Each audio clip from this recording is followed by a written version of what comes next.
wacan oo wanaagsan saaxiibayaal maxaad ka taqaanin taariikhda Liverpool ma ogtahay in Everton ay iska lahayd garoonka Anfield mase la socotaa in magaca Liverpool FC ay koox kale hore ugu horeysay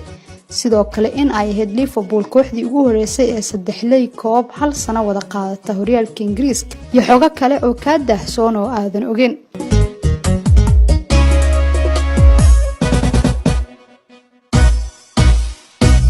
Liverpool FC dii ugu horeysay markii ugu horeysay la sameeyay koox lagu magacaabo Liverpool Football Club waxaana ay ciyaarayeen kubadda mid ah tan rugbyda loo yaqaan maanta kooxdaasi wax xiriir lama lahayn kooxda haatan loo yaqaan Liverpool waxaana ay kooxdaasi ku biirtay Liverpool ST Helens FC kooxda xilligan la yiraahdo oo ka ciyaarta horyaalka rugbyda iyo ciyaaraha xoogga jismiga Anfield waxaa lahaan jiray kooxda ay xafiiltamaan Everton FC ayaa ku ciyaari jirtay garoonka Anfield laakiin waxa ay u wareegeen garoonka Goodison Park sanadii 1891 kadib markii la isku qabsaday kirada garoonka madaxweynihii kooxda ee markaasi John Holding oo ahaa maayarkii magaalada Liverpool ahaana asaasihii kooxda Redska ayaa isku arkay in isagoo ay ku soo wareegtay lahaanshaha xuquuqda garoonka Anfield Stadium iyadoo aysan jirin koox ku ciyaaraysay xilligaas wixii ka dambeeyay oo Liverpool ahaan saameynta Scotlandiska ee kooxda Liverpool si uu u sameeyay Liverpool Football Club sanadii 1892 John Holding waxa uu u baahnaa koox waxaana uu aaday Scotland isagoo la soo saxiixday 13 ciyaartooy xaqiiqdiina Liverpool kuma aysan guuleysan horyaal iyadoo uusan u ciyaarin ciyaaryahan Scottish ah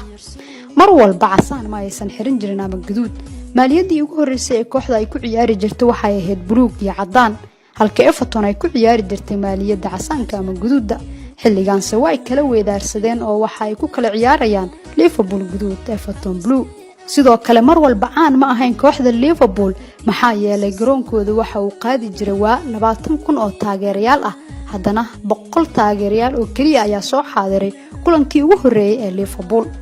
tartanka Football League ama kubadda cagta guulo xilli hore ayay ka gaareen kooxda Liverpool waxa ay xubin ka noqotay Football League sanadii 1893 waxaana ay u soo dalacday horyaalka heerka koowaad kadib hal xilli ciyaareed oo ay ku jirtay heerka labaad guulahoodii waxa ay bilowdeen xilli hore iyagoo horyaalka ku guuleystay 1901 1906 1922 iyo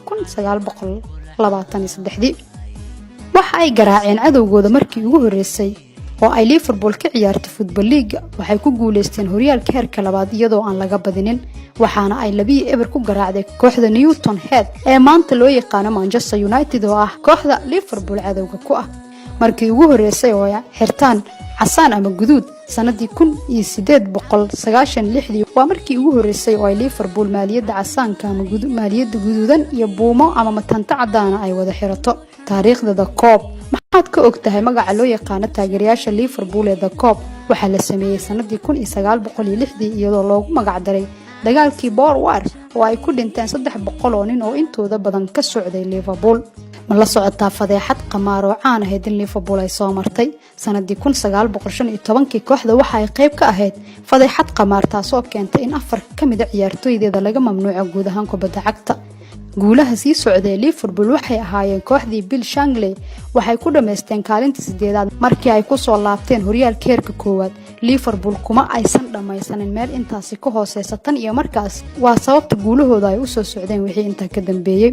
ma ogtahay Bob Paisley waxa uu ku guuleystay 21 koob 9 sanadood oo uu joogay kooxda Liverpool taasi waxay ka dhigaysaa tababarihii ugu guulaha badnaa taariikhda Redska saddexdii koob ee ugu horeysay ee isla qaado kooxda Liverpool tababare Joe Fagan ayaa shaqada Liverpool la wareegay sanadii 1984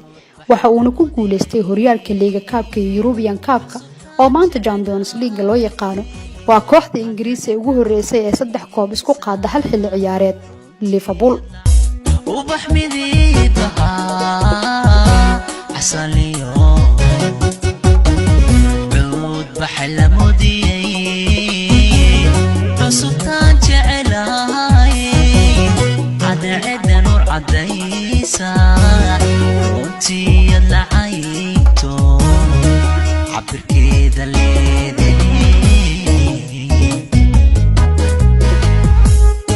lacag ayay quuri jirtay xilli Liverpool kana dhigtay inay ahayd kooxda ugu taajirsaneed horyaalka Ingiriiska. Graham Souness ayaa Dean Saunders xidiga leeraada ku iibsaday 2.9 milyan oo gini, waxayna markaasi ahayd rikoorka Britain ee suuqa kala iibsiga ciyaartooyda.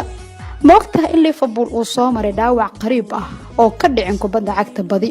Tababare Michael Stansgaard ayaa la saxiixday ciyaaryahan Roy Evans kaasoo aan weligiis u ciyaarin kooxda koowaad, waxaana uu ku qasbanaaday inuu ciyaaraha ka fariisto kadib markii uu isku dhaawacay miiska feerada xilli uu rabay inuu dhar feereesto, waana dhaawac diiwaanka Liverpoolna galay maadeesna muddo ahaa.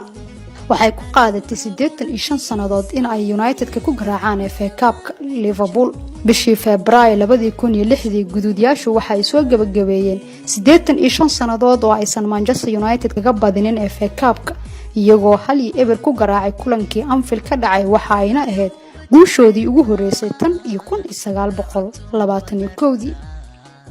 diiwaanka kale iyo taariikhaha kooxda Liverpool waxa qayb ka ah waxay haysataa guusha ugu weyneed abid ee Champions League. xilli ciyaareedkii 2007-2008 Liverpool waxaa loo diiwaan geliyay guushii ugu weyneed ee Champions League, iyagoo 8 kaga badiyay Besiktas kooxda reer Turkey, waxaana rikoorkaasi la hayay Real Madrid. ciyaartii ugu horeysay ee goosgeeskeeda laga baahiyay Match of the Day 22 bishii Agoosto sanadii 1964. ciyaartii u dhaxaysay Liverpool iyo Arsenal ayaa ahayd tii ugu horeysay ee laga baahiyay barnaamijka BBC ee Match Day of the Day, waana diiwaan u qoran kooxaha Liverpool iyo Arsenal. inkastoo hore ciyaaraha loogu daawan jiray Black and White, kulankii ay Liverpool la ciyaartay West Ham ayaa ahaa kulankii ugu horeeyay ee midab lagu daawado amaba laga baahiyay Match of the Day 15 November 1969, taasoo soo jiidatay 10 milyan oo daawadayaal ah. wixii xilliga ka dambeeyay ciyaaruhu ay sidaa u soo casriyoobeen. weeraryahankii Liverpool Robbie Fowler ayaa muddo dheer hayay rikoorka saddexleyda ugu dhaqsiyaha badneed horyaalka Ingiriiska.